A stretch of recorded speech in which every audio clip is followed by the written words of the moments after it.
Hi, this is Shiree with Rehash Fiber. Welcome back to episode number 2, the continuation of the dual show with Bart of Scotch Test Dummies. Last episode, we went through a beginner's Scotch tasting of the Tomatin 12-year Scotch. And in this episode, we're going to hear more about the Scottish Highlands Tam that I knitted and felted for Bart. And then we're going to hear another story from Bart. So, enjoy the show.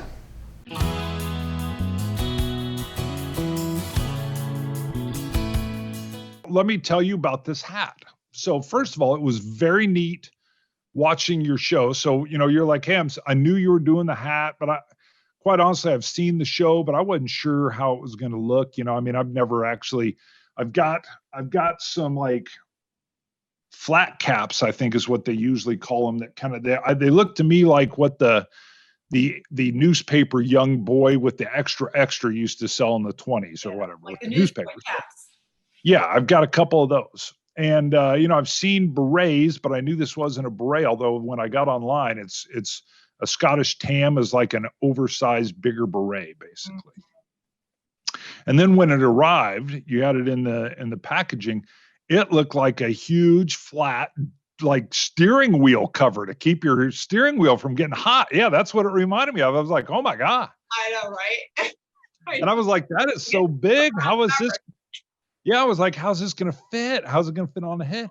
And then, of course, you got the head size right. And then I started to do this. I'm like, well, this is kind of cool looking. It's got a lot of personality.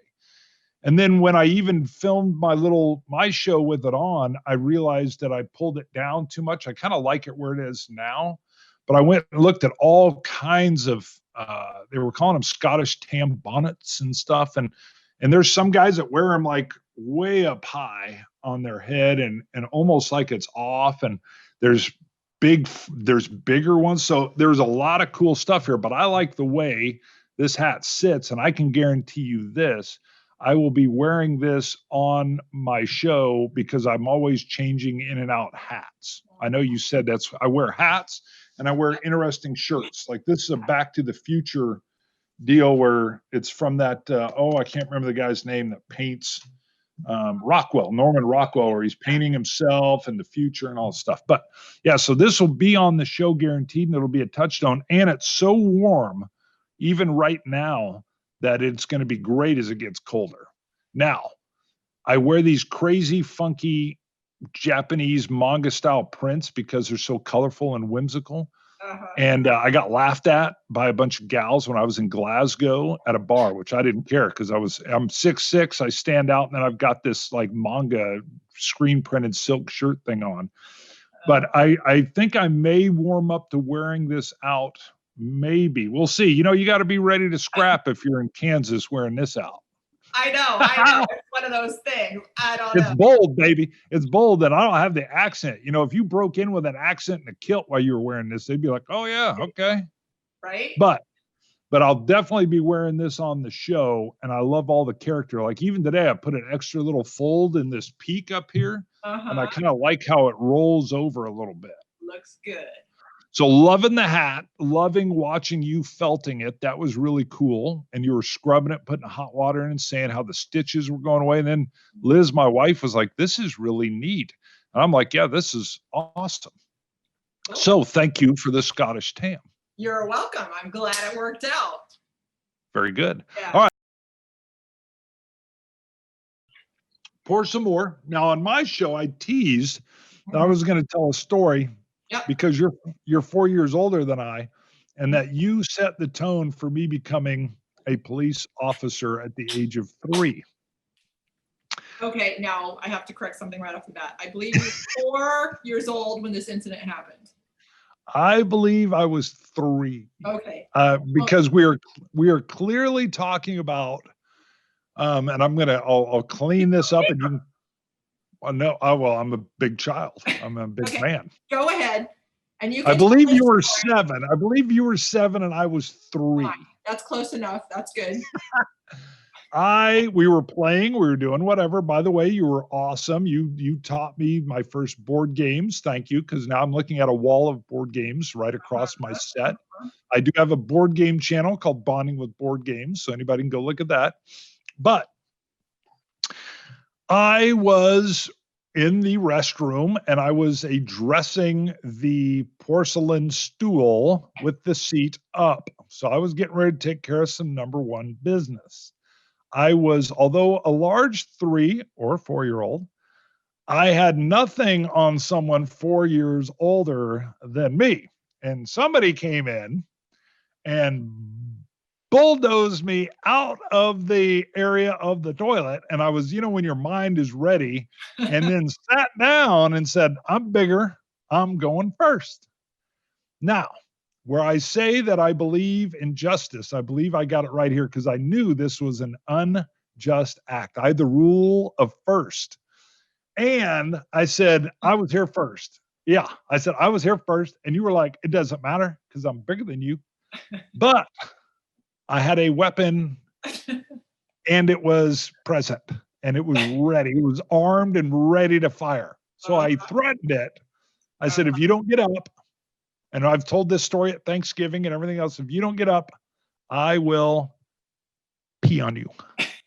I remember you sitting there and going, no, you won't. No, you won't. And then I let just a little spritz pop.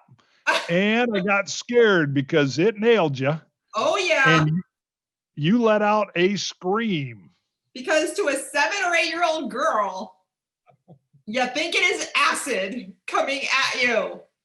Oh, it is. He is the worst thing. So I had acid on me. Oh, yeah. You got up off that toilet quick. That's all I'm saying. You cleared the seat. Oh, man. And then the best part was I know where there was like a railing that overlooked the staircase. And Dad was sitting down in a recliner, I think watching football or baseball, fully immersed. And you were yelling, Dad, Dad. And he's like, what? And I remember him kind of looking over his shoulder and you said, Bart peed on me. And I'm thinking, oh, I'm about to get whooped now. See, Mom's not home. Mom's There's no not authority in the house when Mom was gone. Okay, Dad liked sports. We were on our own. Well, let's be clear. If there was authority in the house, somebody wouldn't have been pushing somebody away from the toilet. That's all I'm saying. Somebody would have been like, don't push people away when they're there first. So, yeah, and you yelled, Bart beat on me. And he said, I remember this was like a episode of The Simpsons. He's like, Bart, did you pee on your sister? And I totally lied. Big time. Like, no. And he said, Shiree, don't lie about your brother. And you had that like stunned look like, oh. Nobody's here to help me. Yeah, I was like, boom, boom, justice has been delivered. I handled my own situation. And I believe I strutted back. Yeah, I strutted back in, said, hey, I'm still armed for bear. Don't mess with me. I'll really let it go. And I went and finished my business. And I will say, I was never pushed away from a toilet again. You got me. You got me. Never again was I pushed away when I had a weapon. That's exactly right.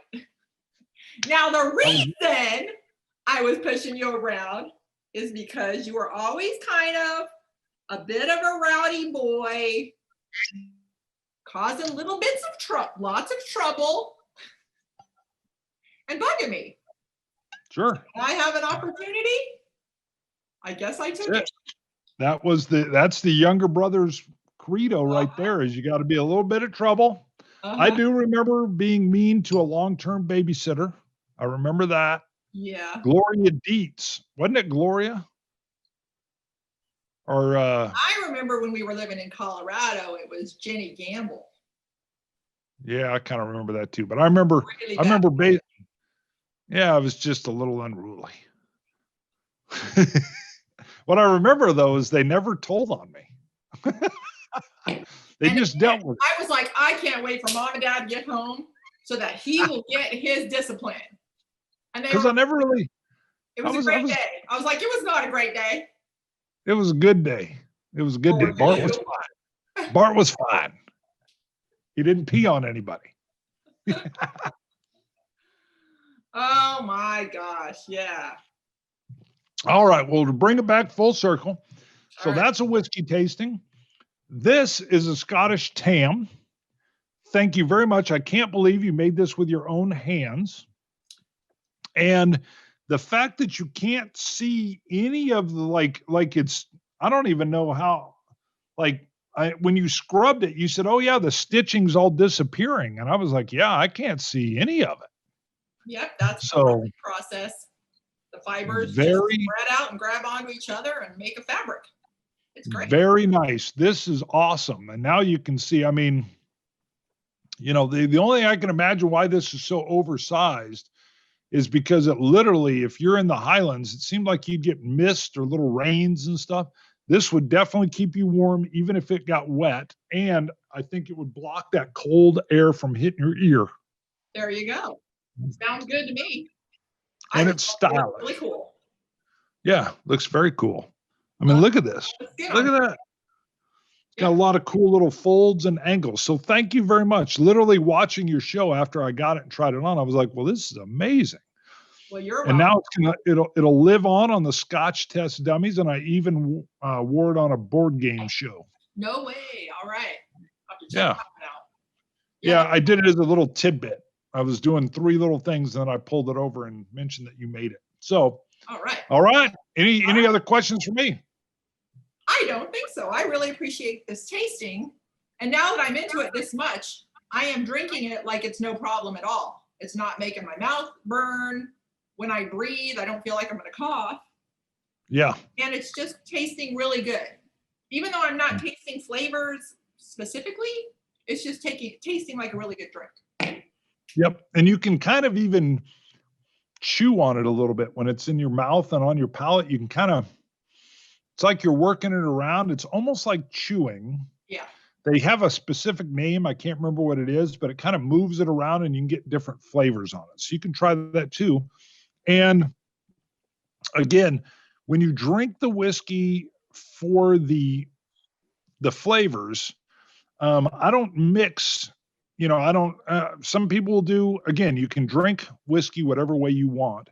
I'll have some friends that come over to the bar and they'll be like, I want to put it in Coke. And I'm like, okay, they can do whatever. Now I don't let them put this or some of my high-end bourbons. I've got a couple bottles on my low shelf that they taste great neat, but they're very inexpensive. And I just say, put this in your Coke. So I don't get, the one thing I hated about Scotch when I was coming into it was the pretense. And then as I got deeper into it, I found out that people that really like whiskey don't bring the pretense. It's the people that are drinking it as maybe a status or a manly, I have whiskey. They bring the pretense. And every once in a while, now that I've been drinking all different kinds, I've been to Ireland, I've been to Scotland, I'll be at a bar and I'll get something and somebody will go, you shouldn't put water in that. And I know that's someone that does not really drink whiskey. So if anybody gets an attitude, you just tell them, I watched the Scotch Test Dummies and I found out I can drink it my way. Whatever I want. And there you go. There you go. That's the key. You drink it your way, especially if you bought it. This was a whiskey I bought from the bar and some guy's telling me how to drink my whiskey. I was like, whatever, man. You don't even know what you're talking about. So. Yeah. And then we end our shows with Scotch it, you Scotch gods. All right. Then we say Solancha. Solancha Dummies. Quick story, everybody. I was out with friends. I think I talked about this in an episode in the past, but if you haven't heard it, I watch a ton of art shows. I was out with friends dining. We get our round of drinks. We raise our glasses. I say, Solancha Dummies. And they look at me like, what? Then I explain the whole thing. They do know about Bart because I have talked about you before to them. I just said, you need to go watch Scotch Test Dummies, Solancha Dummies. There you go. Yeah, Solancha Va. Solancha Va is like cheers or well wishes or whatever. So Solancha Va, and I may not be saying it right, but when we were in Scotland, we found out that folks in different regions even say it different. Okay. And then we added in Dummies because we're the Scotch Test Dummies and we're talking, all our fans are Dummies. So we say cilantro. Dummies. I love it. I love it. That's it. Cool. And I love this hat. You're going to be Alright, seeing more when you watch the show. I like it. Okay, very good. Well, maybe we'll wrap this up. I think we covered everything. Yeah. We got it. I thought that was a great tasting, and I'll never yell German again in Scotland. That's probably a good idea.